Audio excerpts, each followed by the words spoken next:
और केंद्रीय स्वास्थ्य मंत्री मनसुख मांडविया का इसे लेकर एक बयान भी आया है। उन्होंने कहा कि दुनिया में कोरोना के मामले बढ़े हैं और प्रधानमंत्री ने सतर्क रहने के लिए निर्देश दिए हैं। कोरोना ना फैले इसकी तैयारी की जा रही है। आगे कोरोना के केस बढ़ सकते हैं। दिल्ली के सफदरजंग अस्पताल में तैयारियों का जायजा लेने के लिए जिस वक्त केंद्रीय स्वास्थ्य मंत्री पहुंचे उस वक्त की तस्वीरें आपके सामने। केंद्रीय स्वास्थ्य मंत्री का दिल्ली के सफदरजंग अस्पताल जाना और वहां पर जायजा लेना, डॉक्टरों से मुलाकात करना, ये तस्वीरें आप देख रहे हैं। किस तरीके से ये मॉक ड्रिल में देश भर में आज इंतजामों का जायजा लिया जा रहा है और उसके लिए खुद केंद्रीय स्वास्थ्य मंत्री भी दिल्ली के सफदरजंग अस्पताल पहुंच गए। अस्पताल के प्रशासन से बात की, डॉक्टरों से मुलाकात की। जिस तरह से कोविड की महामारी फैल रही है उसको देखते हुए देश में कोविड की महामारी न फैले या तो कोविड के केस। ये अपने घर में जो 2 एक्स्ट्रा बेडरूम है उसमें होम स्टे बिजनेस करके महीने का 60,000 कमा रहे हैं। आपको भी ये करना है तो फ्रीडम ऐप को अभी डाउनलोड कीजिए। बढ़े उसके लिए प्रधानमंत्री जी ने निर्देश दिया है कि हमें सतर्क रहना है, तैयारी करनी है। उसको देखते हुए लगातार भारत सरकार की ओर से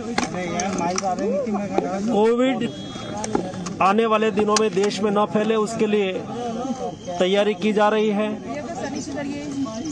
सभी राज्य के हेल्थ मिनिस्टर के साथ विस्तार से बातचीत हुई है।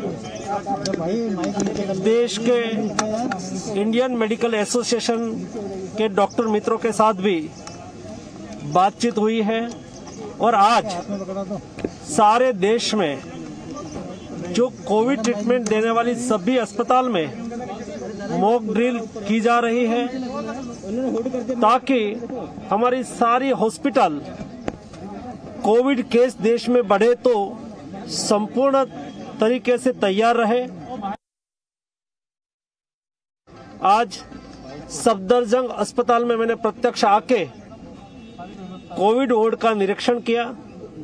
जिस तरह से यहाँ व्यवस्था तैयार की गई है वैसी ही व्यवस्था देश की सभी सरकारी अस्पताल में और प्राइवेट अस्पताल में भी तैयारी की जा रही है। आज सारे देश में सभी जगह में चाहे प्राइवेट हॉस्पिटल हो चाहे गवर्नमेंट हॉस्पिटल हो मॉक ड्रिल हो रही है। राज्य में राज्य के हेल्थ मिनिस्टर उसको मार्गदर्शन कर रहे हैं, निरीक्षण कर रहे हैं। मैंने भी आज प्रत्यक्ष सफदरजंग अस्पताल में मॉक ड्रिल का निरीक्षण किया और आने वाले दिनों में शायद कोविड के केस बढ़े तो उसके सामने पूरी तैयारी करना आवश्यक है और इस तरह से तैयारी हो रही है। तो देखिए किस तरह से मॉक ड्रिल की जा रही है और किस तरह से अस्पतालों के इंफ्रास्ट्रक्चर को जांचा जा रहा है। इस मॉक ड्रिल में देश भर में कोरोना के मामले कैसे बढ़ रहे हैं, आइए जल्दी से आपको बताने की कोशिश करते हैं। देखिए देश भर के अस्पतालों में आज मॉक ड्रिल की जा रही है, यानी कि आज एक बड़ा दिन है अपनी तैयारियों को जांचने के लिए। कोरोना की तैयारियों को लेकर यह समीक्षा हो रही है जो बहुत जरूरी है, क्योंकि चीन के हालात आप देख रहे हैं, पड़ोसी मुल्क में हालात खराब हैं। खुद केंद्रीय स्वास्थ्य मंत्री जो हैं वो दिल्ली के सफदरजंग अस्पताल पहुंचे, वहां पहुंचकर उन्होंने तैयारियों का जायजा लिया है। इस मॉक ड्रिल में देश भर के अस्पताल शामिल हैं। तमाम बड़े अस्पतालों में जायजा लिया जा रहा है, तैयारियों को जांचा जा रहा है। देश भर के स्वास्थ्य कर्मी जो हैं वो भी इस मॉक ड्रिल में शामिल हो रहे हैं। तैयारी बहुत जरूरी है और चीन को देखकर अब सबक लेना बहुत जरूरी हो गया है। भारत में आज कोरोना के 157 नए मरीज मिले हैं। यह आज का अपडेट है। पिछले 24 घंटे में 157 नए मरीज हैं और देश भर में जो एक्टिव मरीज हैं उनकी संख्या हो गई है 3,421। ये संख्या अभी सीमित है। भारत में अब लोग ज्यादा सावधानी बरत रहे हैं। आने वाले दिनों में इनकी संख्या बढ़ सकती है, मरीजों की संख्या बढ़ सकती है, ये खुद केंद्रीय स्वास्थ्य मंत्री कह रहे हैं और प्रधानमंत्री ने खुद सतर्क रहने के लिए निर्देशित किया है। यह भी केंद्रीय स्वास्थ्य मंत्री मनसुख मांडविया की तरफ से बताया गया। तो ये 4 तस्वीरें आप देख रहे हैं किस तरह से दिल्ली से लेकर हैदराबाद, जम्मू कश्मीर से लेकर मेरठ तक तैयारियों का जायजा लिया जा रहा है।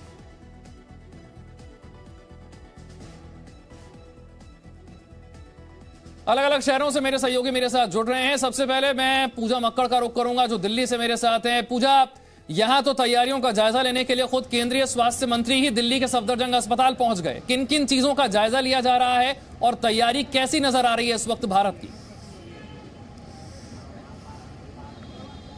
बिल्कुल विशाल, हम आपको तस्वीरों के जरिए दिखा देते हैं। इस वक्त जहां मैं खड़ी हूं ये सफदरजंग अस्पताल का कोविड अस्पताल है, जो कि मेकशिफ्ट अरेंजमेंट के तौर पर बनाया गया है।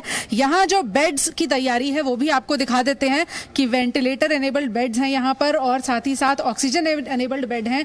इस वक्त की तस्वीर आपको ये भी बता रही है कि लगभग सारे बेड्स जो हैं वो खाली हैं। 200 बेड्स इस अस्पताल में रखे गए हैं कि अगर कोई ऐसी तस्वीर आती है, लोग आते हैं तो उनको पिछली बार की तरह ये ना पता हो कहाँ जाना है, क्या करना है, वेंटिलेटर और ऑक्सीजन को लेकर भी किसी तरह की कोई दिक्कत ना हो। तो आप देख रहे हैं कि जो बेड्स हैं उनमें ऑक्सीजन एनेबल्ड बेड्स हैं वो, और साथ ही साथ कॉन्सेंट्रेटर भी यहां पर रखे गए हैं ताकि अगर ये व्यवस्था भी कम पड़ती है तो एडिशनली ऑक्सीजन कॉन्सेंट्रेटर यहां पर रहें।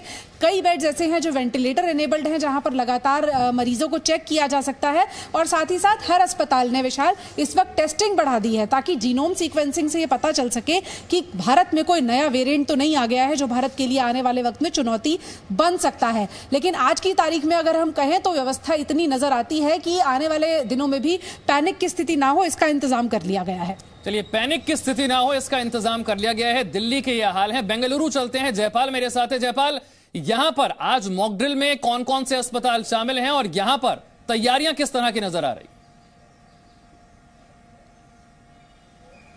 जी देखिए विशाल, जिस तरह से केंद्रीय मंत्री के द्वारा निर्देश दिए गए थे, कर्नाटक को भी निर्देश मिले थे। चूंकि कर्नाटका में इस वक्त शीतकालीन सत्र चल रहा है बेलगावी में, इसलिए स्वास्थ्य मंत्री ने जो है मॉक ड्रिल का जायजा हुबली में लिया।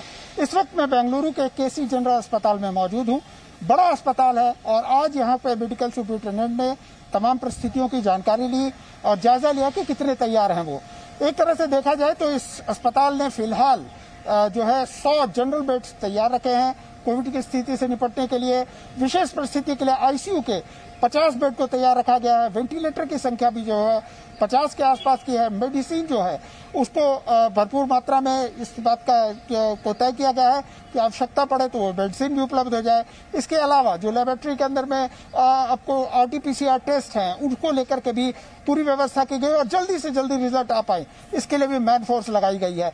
ऑक्सीजन की बात करें तो 6 KL का इनके पास पहले कैपेसिटी थी। दूसरी लहर में जब ऑक्सीजन की जरूरत पड़ी तो 13 KL उनको फिर दिया गया था। तो इस तरह से पूरे 19 KL, और अगर 100 पेशेंट एक साथ इस अस्पताल के अंदर में भर्ती होते हैं तो अस्पताल इस हालत में है कि वो लगातार उनको ऑक्सीजन सप्लाई कर सकता है।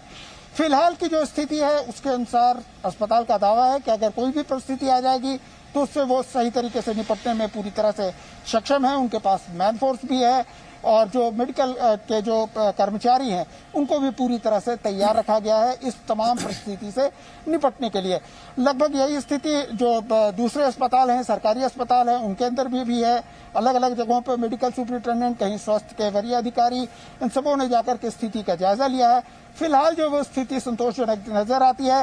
हालांकि परिस्थिति कैसी आएगी, क्या आएगी, वो आने वाले समय में देखना पड़ेगा। लेकिन फिलहाल कहा जा सकता है कि आज का जो मॉक ड्रिल था उसको लेकर के जो तैयारी की गई थी, जो जायजा लिया गया, वो कामयाब होता दिखता है। ठीक है, कोलकाता चलते हैं। पूजा हमारे साथ है, वहां से। पूजा, लोगों को तो निर्देश दे दिए गए हैं कि आप मास्क लगाइए, भीड़भाड़ वाली जगहों पर जाने से बचिए, लेकिन अस्पताल में भी तैयारी उसी तरह की होनी चाहिए। वेंटिलेटर को लेकर, ऑक्सीजन को लेकर, स्वास्थ्य कर्मियों की जो संख्या है उसे लेकर तैयारियां किस तरह की नजर आती हैं कोलकाता में?